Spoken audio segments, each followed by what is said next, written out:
দুখ লগা ঘটনা কালি এটা বস্তু আপুনি ভাগ্য ভাল যদি ৱালখন পৰি এটা বাচ্চাৰ গ'ল এই ৱালখন যদি সিফালে পৰিলেহেঁতেন বহু মানুহ কালি মৃত্যুমুখত পৰিলেহেঁতেন গতিকে মই এটা কথা ক'ব বিচাৰিছোঁ যে সকলো অলপ সাৱধান হোৱাটো ভাল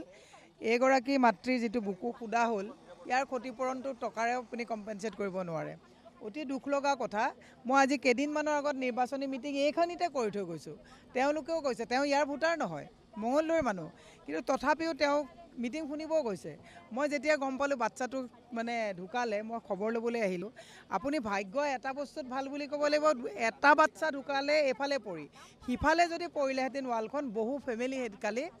মানে মৃত্যুমুখত পৰিলেহেঁতেন গতিকে এই কথাবিলাক চোৱাটো দৰকাৰ মাটিৰ মালিকসকলেও এটা কথা বুজা দৰকাৰ এখন চাওকচোন 22 ফুটি 23 ফুটি ৱাল কোনো প্ৰটেকশ্যন নোহোৱাকৈ তেওঁলোকে ৱালখন দি থৈ দিছে এওঁলোকৰ কথাটো হৈছে মৰিলে কোন মৰিব সৰু সুৰা মানুহে মৰিব তেওঁলোকতো ইয়াতে নাহেই বনি বিল্ডিং বনাৰ পিছতহে আহিব গতিকে এইটো হোৱাটো উচিত নহয় পানীৰ পাইপ ফুটিলেও আমাৰ নিৰীহ মানুহ ঢুকায় বিজেপি কৰ্মী বুলি জানিব পৰা গৈছে ঠিকাদাৰ